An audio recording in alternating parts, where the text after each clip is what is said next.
This keyboard has rapid trigger, adjustable actuations, all the stuff you need. Its switches, however, are not magnetic nor mechanical. This thing has inductive switches, a new keyboard technology that's claiming to be more stable, more consistent, and efficient compared to magnetic keyboards. Epomaker kind of went all in this keyboard and made sure to provide a premium build on this one, so let's go ahead and check it out. As you can see here in the box, this is a TKL layout with 88 keys, and this thing already feels really heavy. There's a protective foam here. At least it's a better unboxing experience than the budget Epomaker keyboards. Let's unwrap it real quick.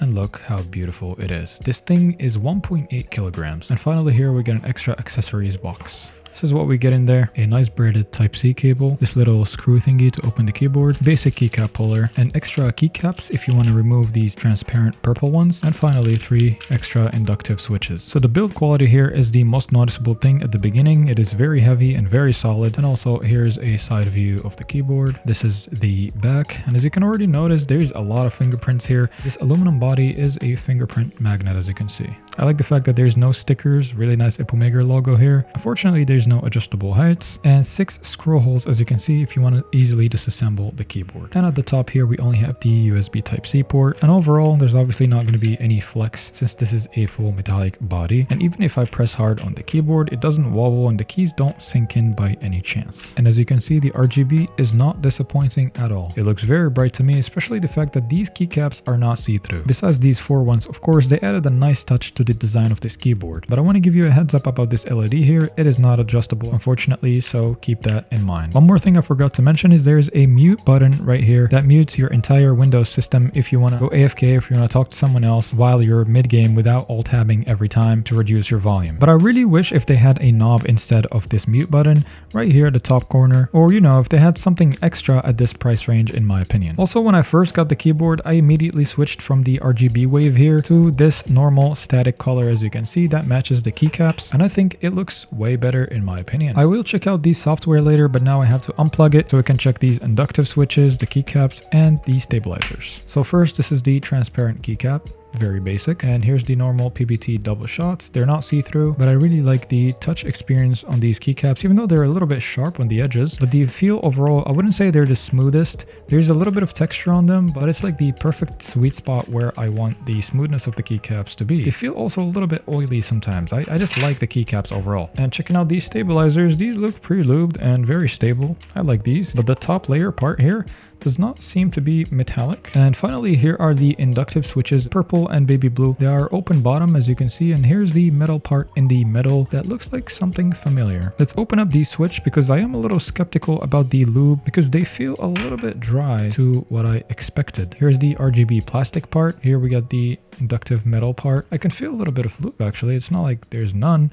but I feel like these switches can benefit a little more of lube. And how it works, basically, the PCB of the keyboard has this like coil, and it generates a magnetic field in the PCB without needing the switch to have any magnets. So the presence of this metal shaped part in the switch, and while it goes down closer to the PCB or further away, it creates this disturbance that the magnetic field on the motherboard measures and determines the sensitivity of each switch. I personally know how it basically works, but I don't know the details of the technology. But from what they say, this overall technology is way consistent and stable than the normal magnetic Hall effect, and also consumes way less power, probably about half the power. But yeah, going back to the switches, these are very solid. I like the colors, I like the feel of them. They don't require too much actuation. They only require 35 grams initial force with a total travel of 3.5 millimeters. And also like the fact that you can just disassemble the keyboard without removing any keycaps or unscrewing it from the top. But with the provided screw thingy here, you can just flip the keyboard and disassemble it from behind. I haven't done this yet, so let's try it out together. And after you unscrew all 6 of the screws here, make sure you don't drop them or lose them by accident, you can just pick up this top plate, as you can see. And here we can check out the layers packed inside this heavy keyboard. All right, what do we got here? First of all, just the metal bottom plate, then this cloth or foam pad, another thicker foam pad here. This is the PCB, another foam. Damn, there's no silicone, just foam here. Then the top, what looks to be the last plastic layer here instead of aluminum or anything else. Oh, I see where the silicone is. These gasket silicones are on the side here. I think they could have done a better job in the layering of the keyboard. I'm also pretty sure that this ribbon cable is removable, but as you can see, the inductive switches keep poking out when I click them. This is pretty interesting. Make sure to not drop these silicone gasket thingies here on the side. There's a total of 8 of them. But don't worry guys, I can see this to be very moddable. If you want to buy this one, you can still tweak it a little bit in my opinion. Now let's put this thing back together and go for the sound test. And of course this takes me a lot of time and effort, so make sure if you're watching to this part of the video to like it and subscribe if you haven't yet.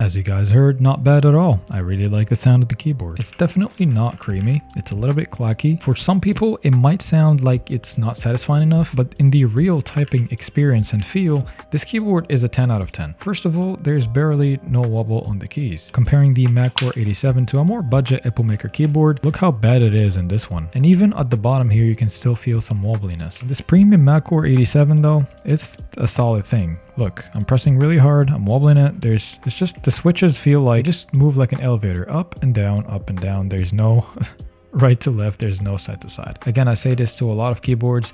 This keyboard again is one of those keyboards where it feels like a rock at the bottom. When you bottom out the switch, it doesn't flex the PCB, doesn't sink in or anything. It just feels like it stops you right there as if you're typing on your wooden desk. And I like this rock solid feeling of keyboards. So a lot of people don't think the stability of the switches is really important, but I think I do, because this also improves the stability of the actuation technology and rapid trigger as well. And even though these switches don't have the longest actuation distance, they are still very responsive. That's why we're going to move to the software and check out these settings for them. So as you can see, this is a light software that I will leave in the description below. I personally prefer this one than having a web base every time I have to launch up my browser, find the link, pair the keyboard, blah, blah, blah. I could just pin this software on my desktop and open it really easily. I don't have a bad of a PC to the point where the software is going to bloat my Windows or anything. But what I don't like about this software is that the fact that it doesn't have many settings. It's just very minimalistic. In the first button section here, we can assign and adjust our buttons here to do different actions like add or lower the brightness, play and pause music, or assign different macros.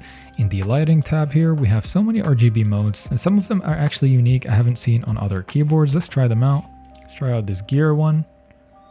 It's a lot of interesting stuff. I just put mine on normal and I keep it matching with the transparent keycaps. I also wish they had a customizable RGB per key, which they don't have on the software. There's a macro tab here, not interested in that. Travel distance, which is very important. That's the one I'm going to stop by at the end. But before, I want to show you that there is a dynamic key setting here. And this one lets you switch some keys here to analog. As you guys know, on other keyboards as well, there's a lot of settings, popular ones. You're going to find them in this part like DKS, SOCD, TGL. Well, the most popular one is SOCD. So let's go back to travel distance tab here, which is the most important one.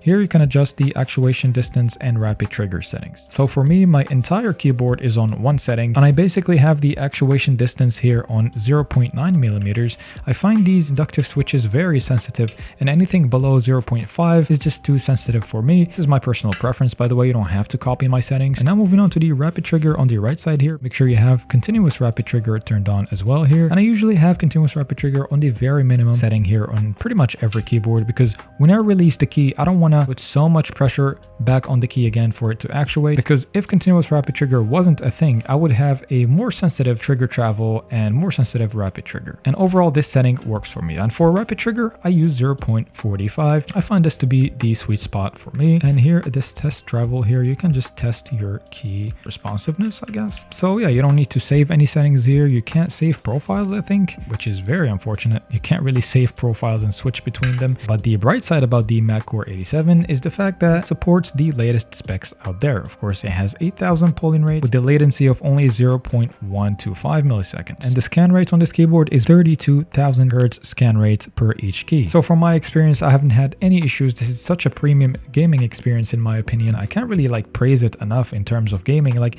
obviously just performs just like the magnetic keyboards, but the inductive kind of wins in terms of stability of the key. While pressing the key, it doesn't wobble and it feels like, as I said, an elevator, and the actuation is not really too heavy. And the software part is when the sensitivity and accuracy of the inductive switch is very consistent and stable, especially in snap tap. And I can feel this a lot in some games like Valorant or CSGO. So let's wrap it up and talk about the pros and cons of the Epomaker Magcore87. All right, let's put this thing on the side here.